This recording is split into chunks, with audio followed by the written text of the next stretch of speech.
Hey everyone, my name is Danilo Petrovic. I'm Ilya Marchenko. I'm Denis Kudla. I'm Evgeny Donskoy. I'm Henry Laaksonen. I'm Peter Torebko, and you're listening to the Game to Love podcast.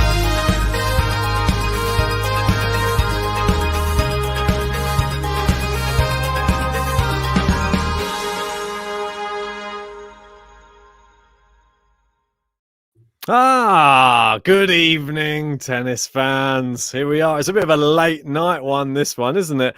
But we're here to bring you the qualifiers to watch. And this one has been one we've been waiting for. The qualification matches got interrupted due to rain, so we couldn't do it yesterday.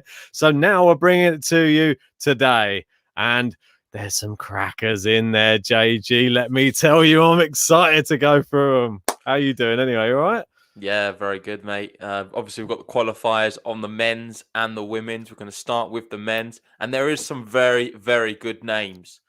16 qualifiers for each. Apologies, we're a day late with this podcast. It was planned for yesterday. Wasn't able to do it, but we will be bringing it to you today.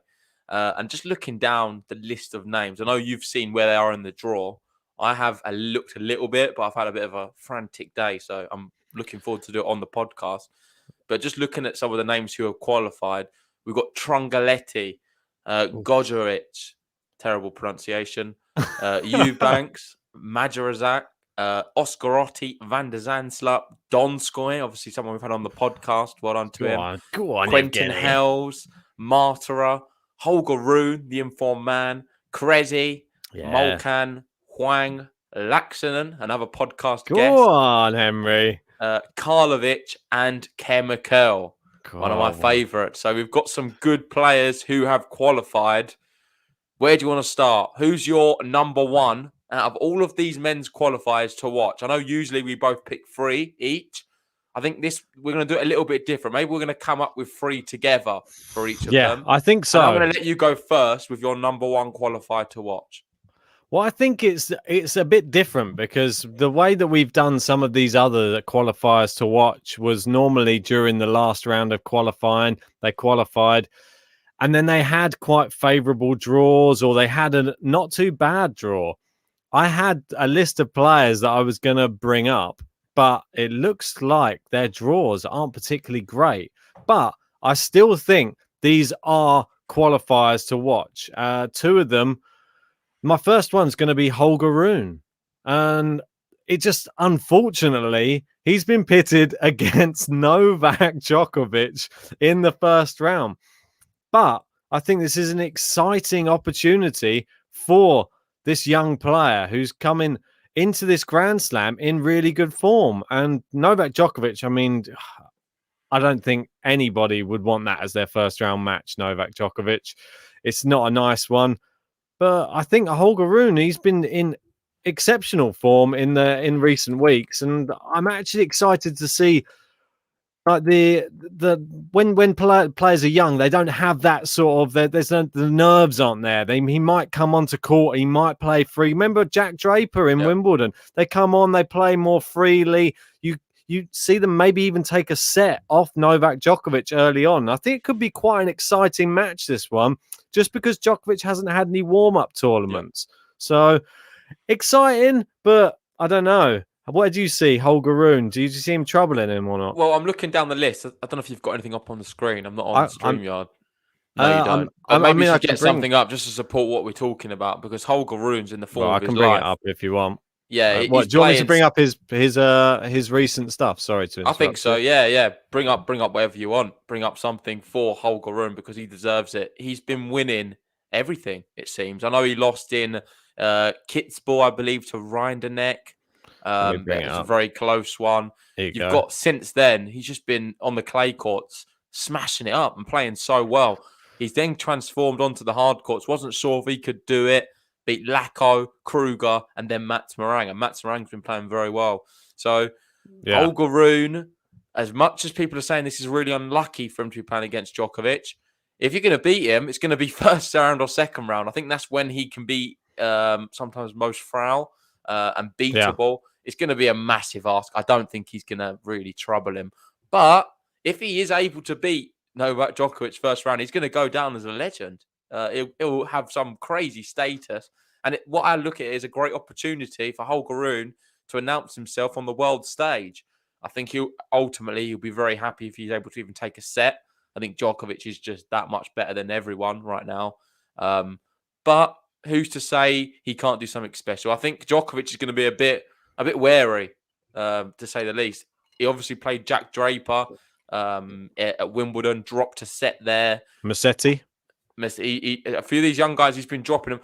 I don't think it's good to get into a habit of doing that because you never know. What about if a player in his 2 sets to love up and then he has an absolute blinding third? Exactly. Before Djokovic has a second to respond, he's found himself lost. He's lost the match. That's the worst thing to possibly happen. I don't think it is possible. But Holger Rune, I just wanted to highlight him. I'm glad you picked him first because he was one of my 3 as well on the men's who I think who's a big threat. But obviously this was before we knew that he was going to be facing Djokovic and things are a bit different now.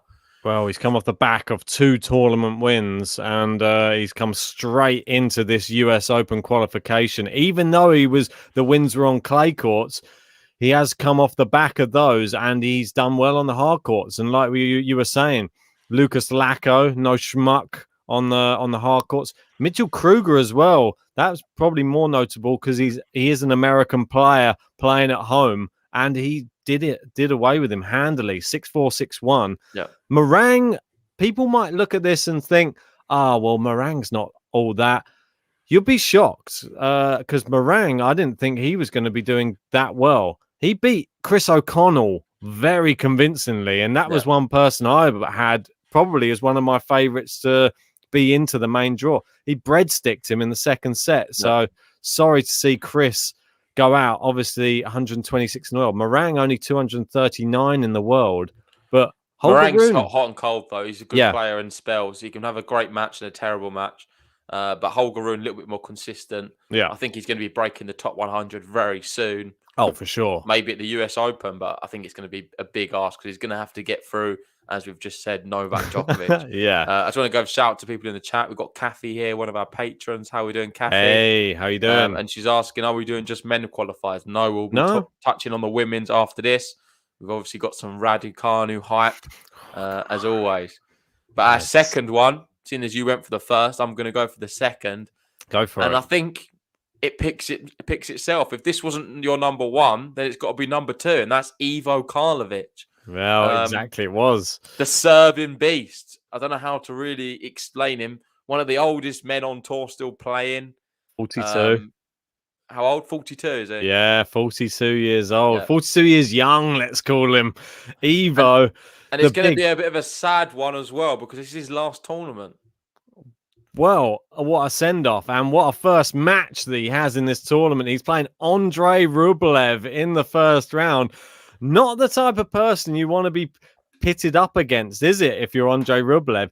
Massive server and somebody, if it's his last tournament, he's going to be giving it his all. As we've seen in the qualification, he's got through Milojevic from Serbia, Delian and Sugita. So a few tie breaks in there to be expected, but still, he's still winning. And that was after a 3-match losing streak. Lost to Marchenko, Thompson, and Bublik before that.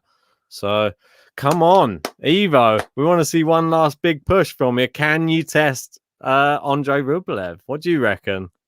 Well, before we get into that, I just want to speak about Karlovic. He's had a great career. He really has. I think he peaked at, is it 14 in the world? Is that his best? Yes. I'll let you clarify. I'm just looking here. And then, well, he's made history this year, beating, who was it? Pablo Andujar. And he was the oldest player to win an ATP Tour match in 25 years after beating him at Delray Beach. So he's still doing it at his age.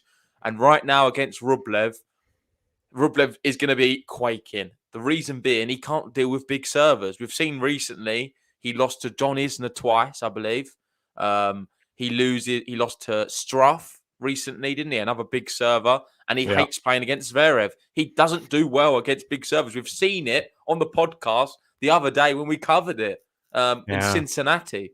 He just doesn't deal with it well. And if you're worried about big servers, Karlovic is the man you should be worried about more than most because he's got the experience with it where he's consistent. He's not going to be done by the occasion. It's his last tournament. He's going to be going full guns blazing.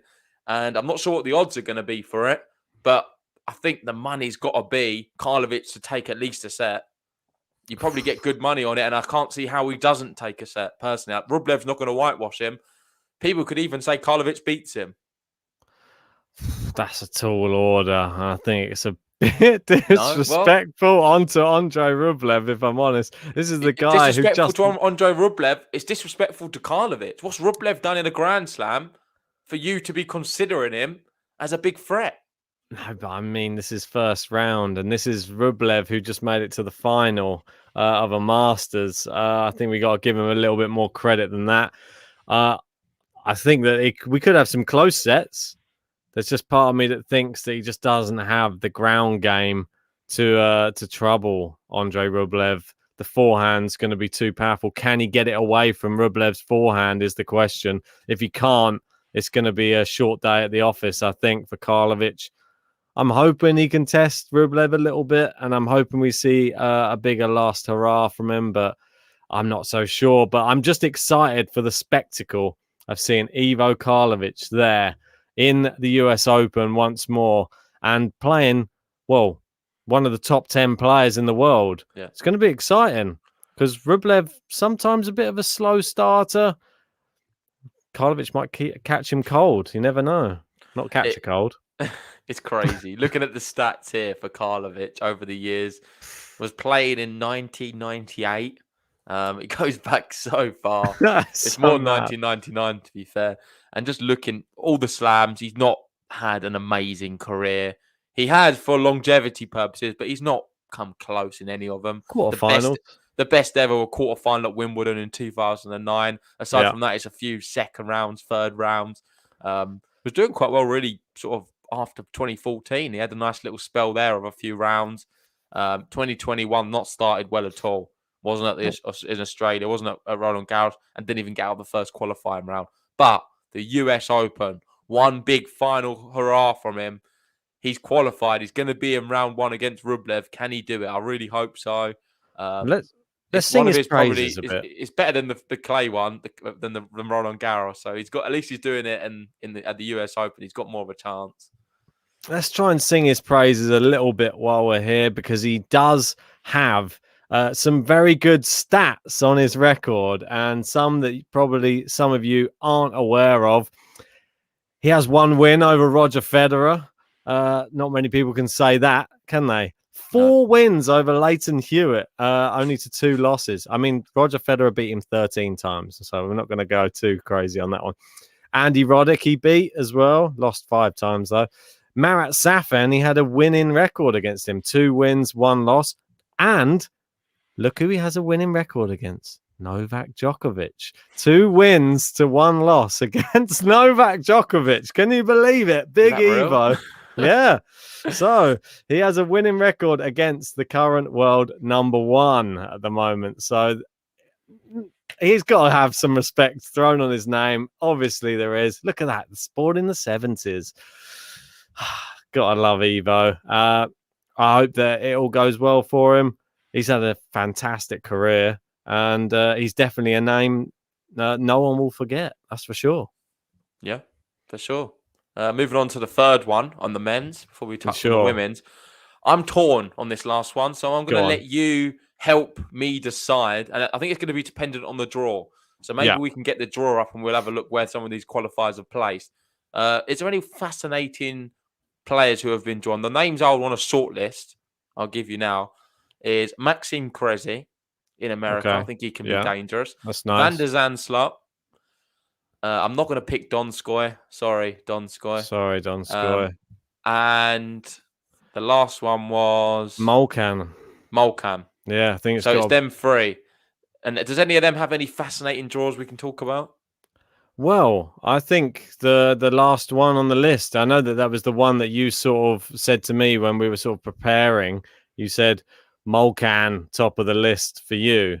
Yep. And well, he would have been one of my 3 as well. And not many people would have said it. The reason being, I saw what he did at the start of the year.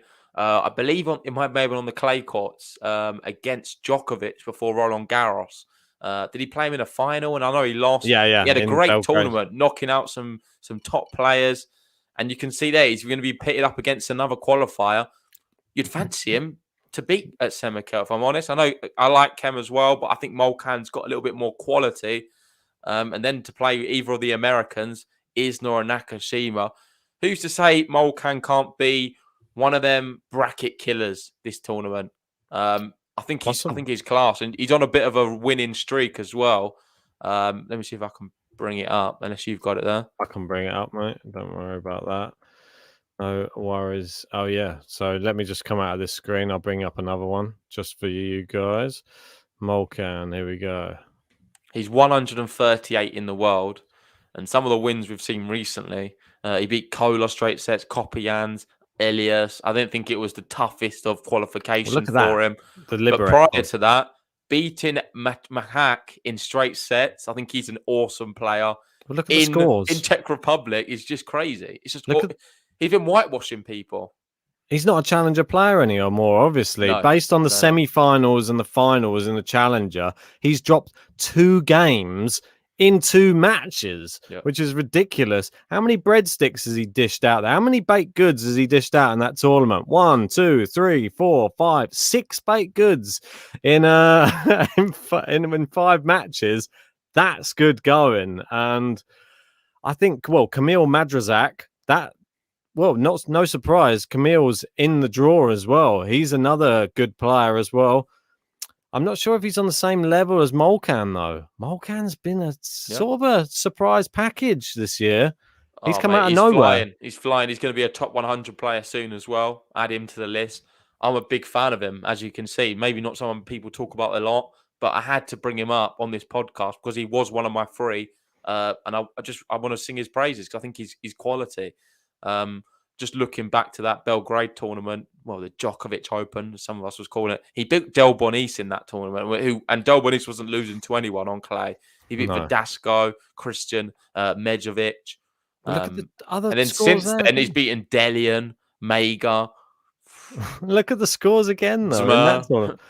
He dished up three bagels in 2 matches in a row. It's crazy. I know you get a lot of encouragement from that, but players like that worry me slightly. I know you've always been like that, haven't you? They worry me, these players who win quick, because I feel they've only got that trick up their sleeve, and if they don't win quick, they lose.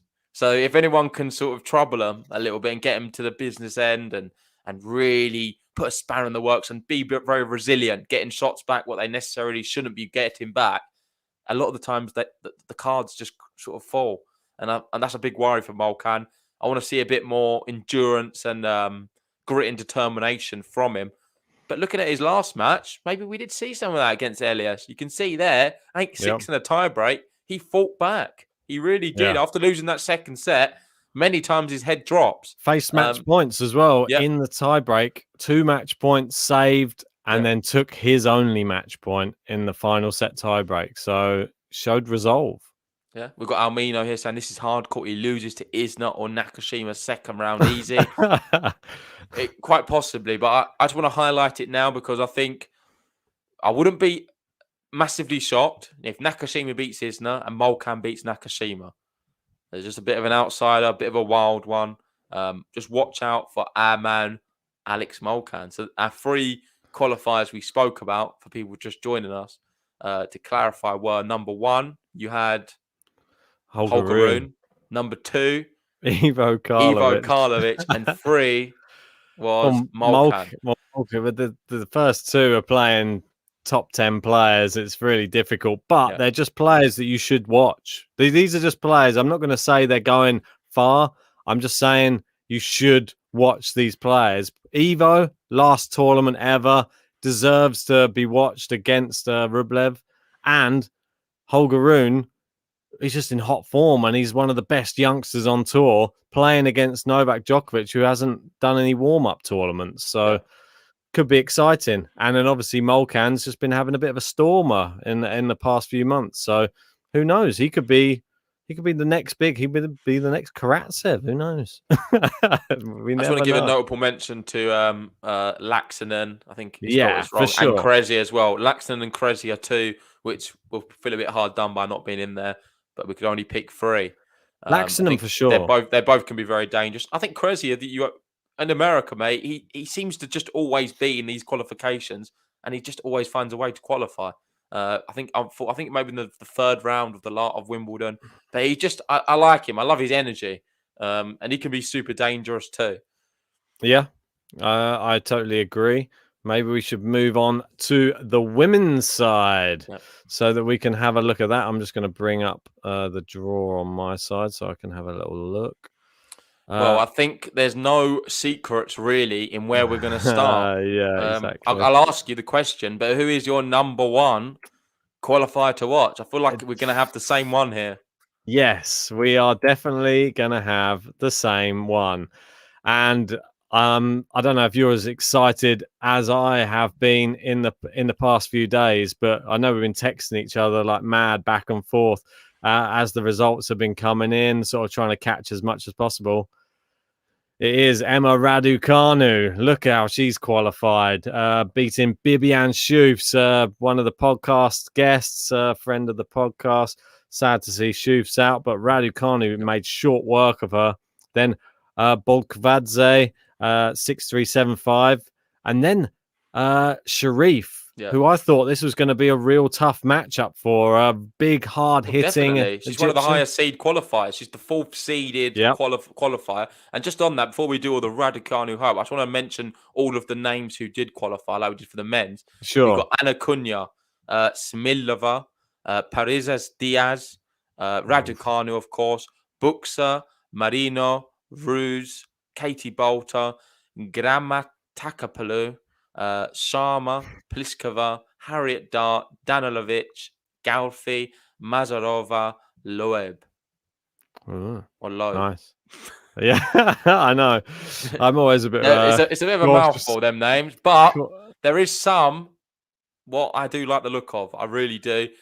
And take it away. Emma Raducanu, 150 in the world, 18 years old. We watched her in the final, unfortunately lose to Clara Towson. She played amazing, though, that whole tournament. And the way she's handled the qualifiers here have been impressive. You can see there two breadsticks she served up in two of the matches. I'm just liking the look of her. She's dangerous as hell. She's going to be another one. I'm pretty confident in the top 100 very soon. If she can keep playing the way she's doing, how far can she go at the US Open, though? Because her draw is... It couldn't really get much tougher. I looked through some of the other qualifiers. The worst. I know you say that, but I think there's two others I would say what would be harder. Go on, then. I can't remember them now, but I have to bring them up. For me, it's the worst draw a qualifier could get. Krejcikova is possible. Oh, of course, Krejcikova. That's the one. That's one of them. And I'll tell you the other one now. I'd say Jen Brady's probably worse. We're in America. That's the Not that's worse the than one. Krejcikova. I think it is. I think Jen Brady's a harder hitter. I think Krejcikova, she's just a more of a percentage tennis player. I think Iga Swiatek was my other one as well. I think them two would have been the toughest ones. But I still think Brady. For me, Brady would have been the nightmare pick. And I know we went through it and we said those sort of three in that section, wasn't it? Svitolina. That's a mean one. Yeah. Svitolina. The thing that bugs me the most out of all of it is she beat Sharif in the final round of qualifying. What do you get as your reward for beating Sharif in the final round of qualifying? You get to play Jen Brady. What does Sharif get? She gets a lucky loser spot to play Kalinina. What's going on? Who's making these draws? Because the lucky loser should not go through against somebody easier than somebody who's actually just beaten that person. I don't know. Maybe it's just me saying that, but no, it's not just you. It winds me up as well. I think it's terrible. It's just not fair. Raducanu has been penalised for beating Sharif. Should have been better off losing that match. Literally, I don't know what else. It's just the way it goes sometimes. Sport, unfortunately, I don't think you can really blame anyone. It just happens. These things. Let's just hope Emma has enough to beat Brady. I know we've got something you can be a bit thankful for. and that's Jen Brady's a bit injured. I know it's not good. You never wish injury on anyone, but it may give Raducanu a chance to beat Brady if she is a little bit injured. Well, I'm not. Yeah, we're not wishing injury upon anyone, and No, I never know. really hope that she's not injured because I really want to see that match. If she isn't injured, is the match of the first round for me out of all of the other women's matches. I know that you're going to say I'm biased, and because Well, I you just want definitely to. are. I think you're getting carried away big time. I love Raducanu, but she doesn't even make my top 5 matches in the first round. For me, It's the hype. I think you definitely are getting wrapped up in the hype more than ever. I'm all for it. Don't get me wrong, but there's some great first round matches on the women's. She maybe pips it in at number 5. we're talking about. Well, you got to remember here, Jen Maybe Brady not. is a Grand Slam hardcourt finalist. Yeah, start of the year. This is how serious this is. This is how good Jem Brady is. And Raducanu, she just made it to the 4th round of Wimbledon, and now she's just demolished the qualification by the looks of it. It's so encouraging. And the fact she got to the final of a challenger, lost to Towson, she beat some good players on the way there. It just all seems to be going in the right direction. And I'm not wishing anything but the best for her. I don't want to put any jinx on her. I just want her to do well. And I just want this match against Jem Brady to just be a real, I don't know. I just want it to be a real exciting matchup. I don't want there to be injuries. I just want both of them to go out there, play their best tennis match. player on the day. I hope they win. Exactly really right. Yeah. But what I want to ask you is who's going to be playing the better tennis? Who's going to win that match? Well, after watching some of Raducanu, we covered Raducanu Towson, and that's some of the best tennis that we've covered in a while. I'm not going to lie, that was actually a really exciting match and high level. I'm actually excited to see how Clara Towson does as well. Yeah. I think that she really could do well in this tournament. I think she against Burrell in the first round. Yeah, that's right. The battle of Clara's, isn't it? That's it. Yeah. So I think that could be exciting. And they'll probably get the reward. Whoever wins the Clara battle get Barty. You reckon? Second round. Mean. Great reward. Well, could Towson knock out Burrell, then Barty? I don't know. I think it's just a big ask, but the women's is certainly open. It's a little bit of like too much too soon. When you talk about Barty, like it's like the next level, isn't it? When you go to Ash Barty, I just want to go. An inclination though, before we go on to the next one. I just want to go to the draw. Sorry. Okay, going to the draw. Are you actually going to be putting Raducanu through tomorrow against Brady when we do the bracket preview? Dare you try and get a sneak peek on what my bracket says? I'm just interested to know. Are you gonna do that? I can't tell you that. I can't tell you that now. How dare you? Are you give me a little inclination whether you're gonna do it or not? Might be. Because when I saw it, you thought what? I thought you was always going to be going Raducanu. I don't think it mattered who she was playing. It could have been playing like. It could have been a Sark. I think it would have been Raducanu for you. If we get that match up, let me tell you. But this is what I mean. Let's just have a quick look. I know this just get carried away, blah blah blah. But it's interesting to see who is in Raducanu's. No. You're definitely getting carried away. Well, I just like to see it. That's all. I just want to see if she does beat Jem Brady, who is. Well, arguably the best person there if she was on her form. You've got, Cerebres Tormo in there. Yep. Hayley Baptiste is still a really good player. Yep. Zhang, Shai Wei in there. Mukova. It's not a nice section, is it? It's a pretty horrible section. And then you go to the top and you got Ash Barty there. So you could only probably get as far as 1, 2, 3, 4. Could we see Towson versus Raducanu? Well, again, in the fourth round. In the 4th round. Let's not get too ahead of ourselves. I think we've done enough of Raducanu for sure. Yeah. Let's move on to our second pick. I know you picked the first one, so maybe it's only fair if I pick the second. Let's have a little look down my list. And out of them names, I think you've got to only go one place, and that is going to be the number 1 seed qualifier, Anna Cunha. And I was talking to you about it. I find it ludicrous. She's still a qualifier who can't get into these tournaments. It just doesn't seem fair. She batters everyone in the qualifiers, she's a lot better than a qualified type player. I know she's 87 in the world, and because of her injury, she's sort of coming back and getting back into form. She's been losing some matches I expect her to win when it matters, and because of that, she's just always going to be in this same cycle of having to go through the qualifiers. She's a top 50 player, no doubt. It's a matter of time until she gets there, but she just needs to get the matches under her belt so she can move up and get a better seed and get into these tournaments through the main draw rather than having to go through qualifiers. But she went through the qualifiers and just demolished everyone. Raducanu, Grabner, Vogel. I'm looking at it. It was just an obliteration, if I'm honest. She's been in okay form. There's been some a bit suspect. I think losing to Diatchenko, I thought that was a bit of a shock. Didn't see that. Whereabouts was that? That was a challenger in Chicago. That was the Raducanu one, wasn't it? Yeah, that was the Raducanu one. Danielle Collins, I can totally understand that. She was in hot form. Was that in the final? No, it was in the semi-final. I think Danielle Collins went on to win that event in San Jose. But aside from that, she's been winning a lot of matches. She really has. She's had a very good return to injury. I think probably hard courts maybe one of her stronger surfaces as well. She can play on clay though. What's one of her biggest results we've seen so far? I think I've beaten Osorio, Serrano on clay. That tournament in Belgrade I thought was amazing from her. She beat Putin-Sava, Podoroska, Osorio, Serrano, and Serrano was winning everything at that stage and then lost in the final to Badoza through injury. But that little spell she had at the start, amazing. How far can she go here? Well, who's she going to be playing, first of all?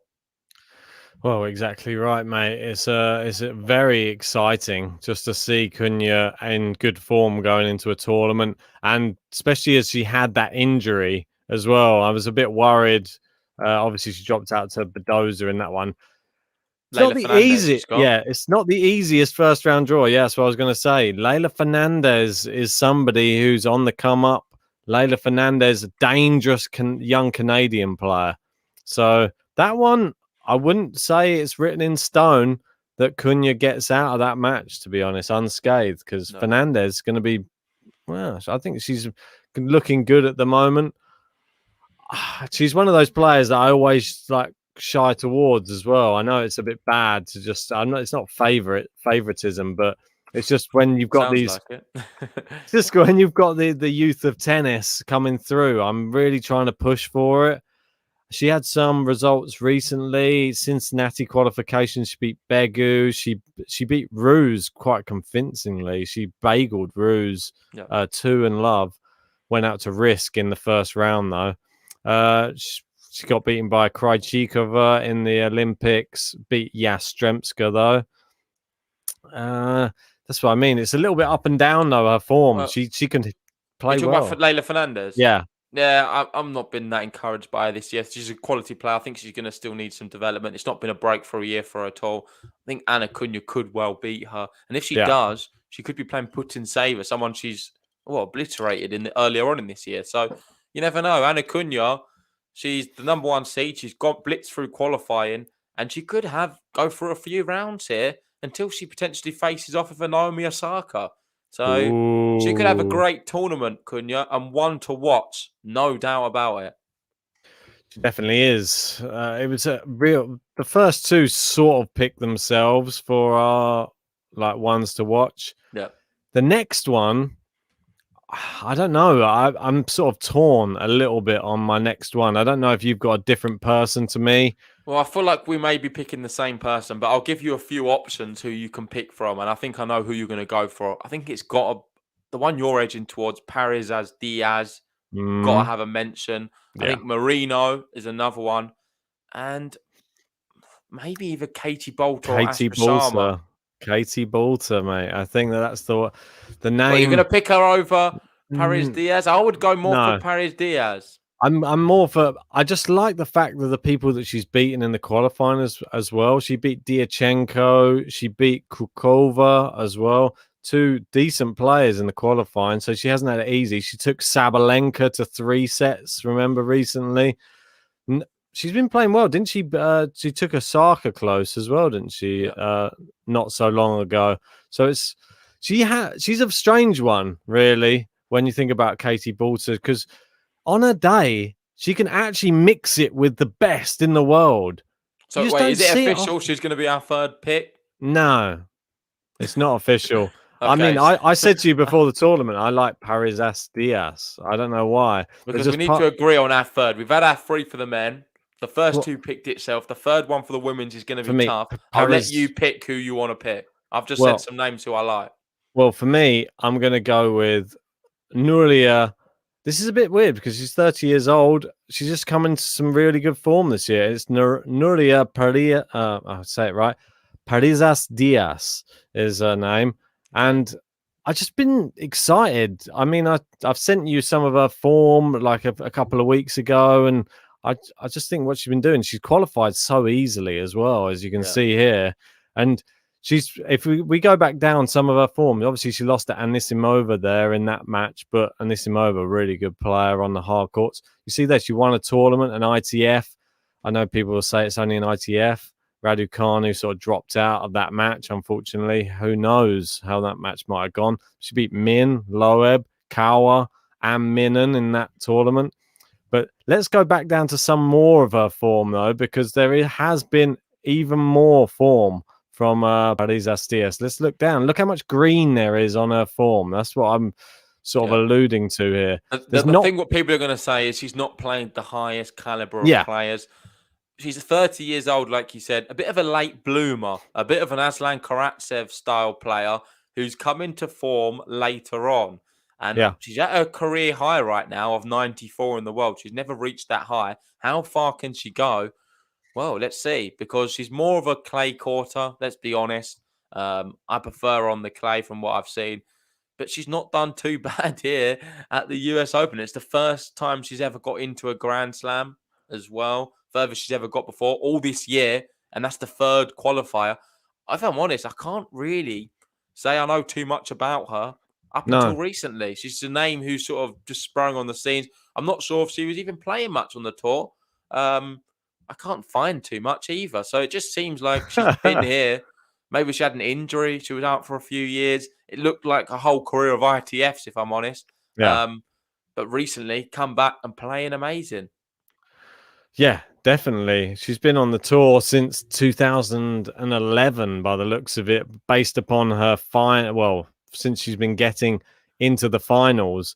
And they've all been there, like you were saying, all ITFs, no WTA events, but she does have 22 ITF titles to her name. She has 5 ITF titles to her name this year.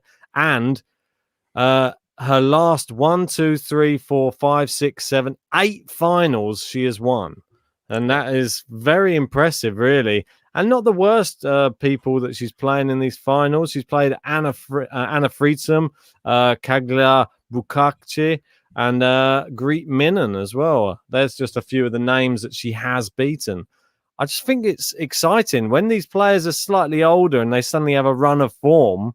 Something just clicked. Maybe there's a change of coach. Maybe there's just something else. Maybe there's something that she's really trying to win for. That's all. You just don't know. She's going to be hungry as well. Really hungry. This is her first Grand Slam. She's going to be fighting for every ball. Her first match, Goracheva, it's actually winnable as well. She could win that match. Probably will be rewarded with a match up against Badosa. I'm not sure if she beats that more the younger Spaniard who's more in form and a little bit better of a player. But I think she'll be absolutely thrilled if she can win her first match. And one to watch, maybe not this tournament because she's not done amazing things. I know you're saying these ITFs, but until we see her on the WTA tour pulling off more consistent results, then we can talk about her as one who can progress into a slam. I don't see her. She'll be lucky to win a match, but just one to keep your eye on. A player we talk about every now and then. We like her on the clay court. She did win a title this year. Let me see where it was. I forget now. It's in Sweden on the clay courts, beating Olga Gavoska in the final. So she's having the time of her life. 90 odd in the world. I reckon she could be knocking on the door top 50 as well because she's that good. And in the clay court swing, she's a bit of a Casper Ruud. I can see her cleaning up a few. Because there's not loads of really amazing clay court players on the women's side, if I'm honest. Of course, there's a lot of them, but there's different an opportunity for someone like this. The Aslan Karatsev of the women, maybe. I think she can mix it on hard and clay, if I'm honest. I think that last tournament she won in Landisville, which was one of those ITF like 100s. So like quite a substantial win. I think that was her biggest one. Like obviously the biggest prize money. So that was really good. It was a really tight match against Greek Min, 2 tie breaks that she won, 9-7 in the final set tie break. So exciting though. I'm excited for her. This is her first Grand Slam. Come on, Nuria. Let's go. Gracheva's a tough matchup though. She's just beaten Kostyuk recently, Bogdan's a Dancik, so it's not an easy matchup, but I feel like Bolt is a bit hard done by. She could easily have been number 3. I know you were talking about. She run Sabalenka close, didn't she? At Wimbledon. Yes. I believe she took a set off her and was playing really well. Just to address the chat, we've got tennis fans saying, when are you guys making the picks for the draws? We will be doing that where we go through match by match, doing all of the picks tomorrow. So we're doing the men's and women's tomorrow. So make sure to join us for that. I think we're going to wrap this one up here. There are qualifiers to watch on the men's and women's. I think if we have to pick one from each, I'll let you go first. So I'm picking Jake Paul from the men's. No, I'm joking. Yeah, well, the men's, I don't know. The men's is tough. The women's, I'm going Raducanu all day long. You know that you can't change my mind from that one. The men's is tougher because I think it's just, I don't know. Molcan's probably the one who has the best chance to go through. So, but I would say watch Holger Rune. I think that one will be probably the most entertaining of all the matchups. And definitely it's Karlovic. Could be Karlovic's last match every time he plays. So go and watch that one as well. Well, I'm going to pick mine. I'm going to be Ivo Karlovic on the men's one. I think he can even beat Rublev. I'm going to put it out there. And Anna Cunha, I like his draw. I like her draw. She's not playing on the men's. She has a real shot as well. So they're going to be my 2 picks. I know you've gone Raducanu. I'll let you have that hype. I think it's going to be a big ask getting through Brady, even though she's injured. But let's see.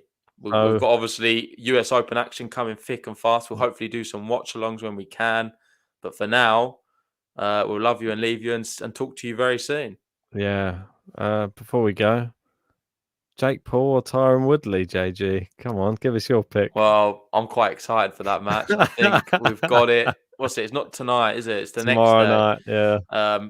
I think Woodley beats him. I think he's in his head slightly. So it seems a little bit like he's not playing up to the games, is he? He's like all of the I was silliness. Quite impressed with the sit down thing in the way Woodley handled it. So I'm actually, maybe I was Jake before, but Woodley now. The antics are not getting to him, are they? No. It's not. He's not biting. Even if he brought up his mum and stuff, he didn't bite to that either. I think he's waiting for the big power punch during the fight. That's where he's going to do his talking. It's going to be exciting. Look forward to it. See you guys soon. Make sure to like and subscribe.